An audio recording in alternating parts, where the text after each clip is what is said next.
Distinguished guests, ladies and gentlemen, good day. In 2002, reflecting on the role of higher education amid a changing landscape in South Africa, P. Hicks argued that the role of universities should be to contribute to society, serving the needs of the state and the economy. He suggested that universities should take on the responsibility of focusing their teaching and research efforts on empowering communities and enhancing their self-sufficiency, and they should play a pivotal role in identifying and tackling key social issues and be committed to generating new knowledge aimed at solving these problems. More than 2 decades on from this sentiment, and Hicks' words hold true for higher education institutes across the world. In fact, in a post-COVID setting, it could be argued that they hold even more weight. If we consider the pandemic as a rupture, to allude to the thought of Arundhati Roy, then our focus now must be on creating more equitable and just structures. As the great poet William Butler Yeats once said, "Education is not the filling of a pail, but the lighting of a fire." Yeats' words could be viewed through the lens of societal impact, the impact of education on the world around us. This convergence of thought suggests that the mandate of higher education institutes stretches far beyond teaching and learning. It stands to reason then that the future of education, driven by societal impact, will emphasize equitable access, digital innovation, adaptive learning, and impactful research related to issues of sustainability. Collaborative efforts among educational institutions, governments, and industries will be crucial in fostering an education system that not only imparts knowledge, but also empowers individuals to contribute meaningfully to society. This ties into the very ideas presented by the Sustainable Development Goals, SDGs. These goals could be considered as the guiding force for societal impact. Before considering what this all entails, it must first be acknowledged that there are multiple conundrums to consider in higher education. These are the sweeping trends that have the innate potential to change the higher education sector in radical ways. The question for the leadership in higher education is, how do we harness these changes to propel us in a direction where we are positioned to provide access, maintain and accelerate knowledge production for the benefit of society, meaningfully contribute to the public and social good, and keep abreast of the shifting terrain that poses challenges constantly? What do the sages say about the future of higher education? On the radar currently and for the foreseeable future are the sweeping changes in technologies and the advent of artificial intelligence, AI, a crucial technology in the 4th Industrial Revolution, or 4IR. These technologies have arrived like a tsunami and can and must change the traditional ways of teaching, learning, and research. This impact on research integrity, authenticity, academic codes of conduct, and other ethical considerations. Whilst these advances can be of enormous benefit to higher education in terms of monitoring or designing customized interventions for students, there needs to be sectoral considerations for ethical frameworks to govern the usage of technology, especially at the technology and human interface. The recent withdrawal of research papers globally and from credible publications, as well as public interrogation of data integrity, requires supervigilance from and by universities, government, consumers of research, and research entities.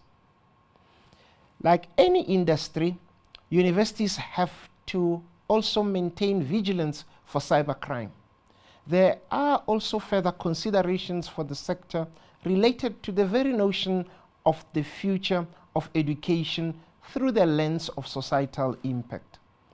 Drawing on lessons learned during the pandemic, higher education can renew and discover fresh parallel campuses that can reside in the digital space, which we are exploring at UJ. The demand for access that plays itself out annually could be assuaged through digital mirrors of our campuses, drawing on the benefits of technologies to contend with the access dilemma.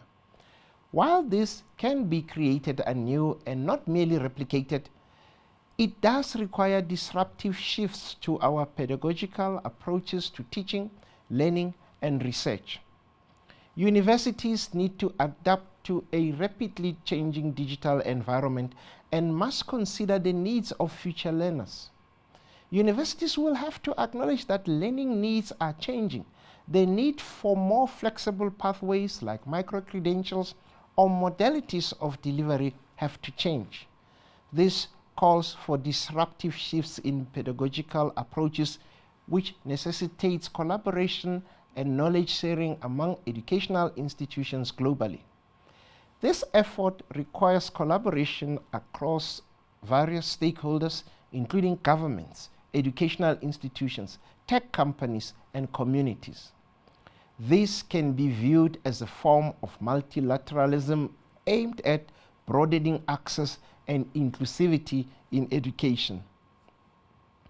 At the center of any tectonic shifts made by higher education, there also has to be awareness of the digital divide, which can exacerbate inequities and inequalities of access.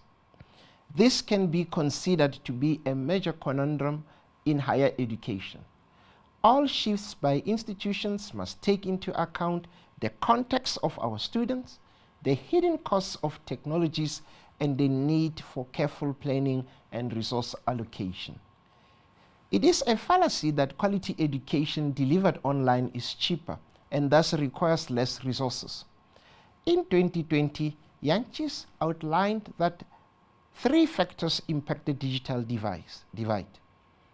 Access to hardware, understanding digital means of communication, and internet affordability. We cannot solve these challenges in silos. Across the continent, we have to implement the overarching 4IR plans that speak to this shift. Further, ensuring that digital education is of high quality and appropriately resourced involves strategic planning and investment from various sectors.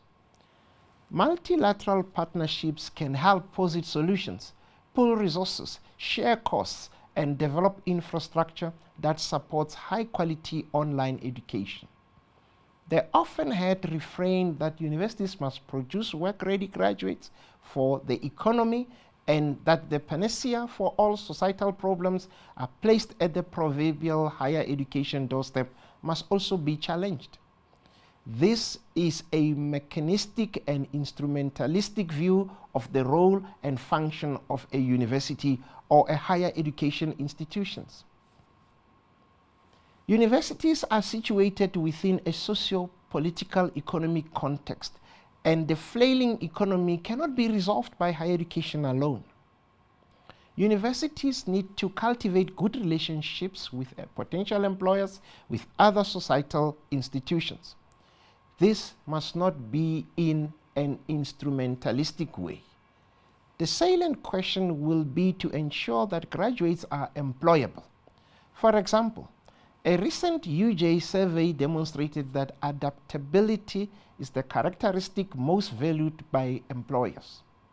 This requires universities to focus on innovative ways to develop attributes in graduates in the midst of the knowledge explosions that have occurred in the last 2 decades. With such engines, AI tools, and other such technologies available, how teaching and learning occur has to change. It is a massive disruptor and requires careful recurating of what and how university education is offered. Universities are the engines for knowledge creation. This overview, of course, merely scratches the surface, but understanding these challenges thus provide an important circ into where we are headed. While I have provided some examples of the way forward, it is important to chart out the exact shifts required. In light of these overarching issues, now more than ever, we are realizing the role universities play in societies beyond the mandate of higher education in the traditional sense. We are vessels for societal impact, and our scope is increasingly broadening and pushing our gaze outward. Necessary in this pursuit are multilateral relationships that strengthen development locally, regionally, and beyond. In Africa, the value of collaboration in this regard is immense. This is because these collaborations enable the sharing of resources and knowledge, which facilitates comprehensive growth and allows us to collectively address common challenges. Fostering collaboration among universities in the region and beyond is thus crucial for the future of education. Universities need to provide guidance on moral, political, and social issues. This is what I refer to as societal impact. This concept represents the effect of our research and work in the real world. It represents a shift beyond academia to the economy, society, culture, and beyond. The emergence of an engaged university represents a sphere where institutions actively contribute to societal development and address regional challenges. In this regard, it is wholly necessary for us to develop peer-led networks that significantly contribute to development. Times Higher Education, THE, Chief Knowledge Officer Philbati, in a report on university industry collaboration, writes, universities cannot fulfill their limitless potential without collaboration. Collaboration between institutions, with industry, and across borders. The very notion of collaboration needs to extend beyond higher education institutes.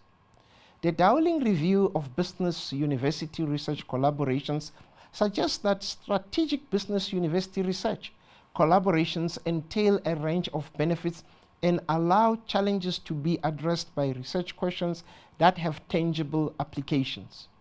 Through these collaborations, researchers can have a tangible impact while improving their arsenal of skills. For industry, this collaboration allows for new techniques or technologies to emerge and extends innovation and expertise. As this thought suggests, there is great value in collaborating with industry. Similarly, in a university and industry collaboration study, Othman and Omar assert, even though universities are known to pursue fundamental research as well as educating the people, they may need to provide ready-made workers that are highly competent and capable of performing in any conditions. However, universities do have the capacity and also capabilities to ensure that the workers' capabilities are tailored to the needs of the industry. Indeed, as these ideas demonstrate, universities have a mandate that extends beyond their own walls. We have a responsibility to society to provide answers. The impact we can make together is significant. Establishing joint research and design R&D projects between industry and research institutions in both countries can facilitate technology transfer and knowledge exchange and promote innovation in mutual areas of interest, particularly related to areas of sustainable development. Collaborating on skills development initiatives can address workforce needs and promote capacity building, particularly across borders.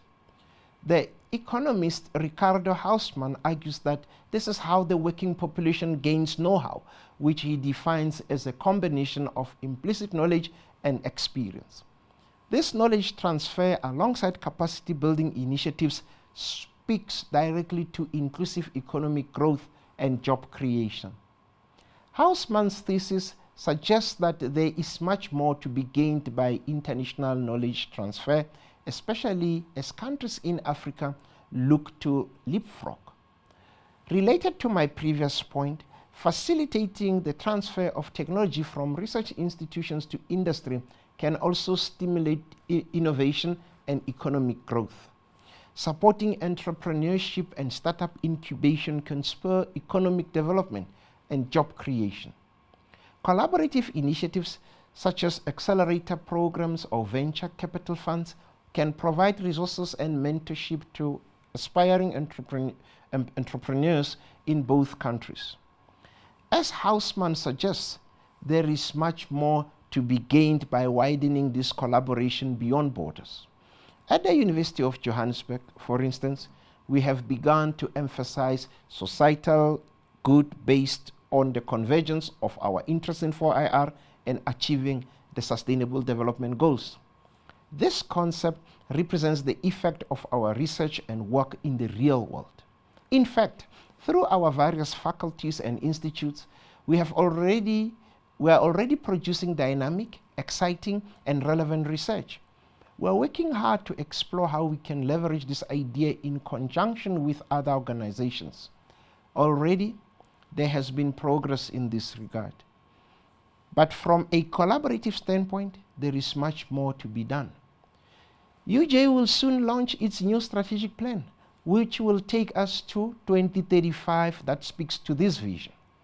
The core theme of this plan will be societal impact and sustainability, ensuring that all UJ activities, including research, teaching and learning, and collaboration, contribute to bettering society and promoting sustainability.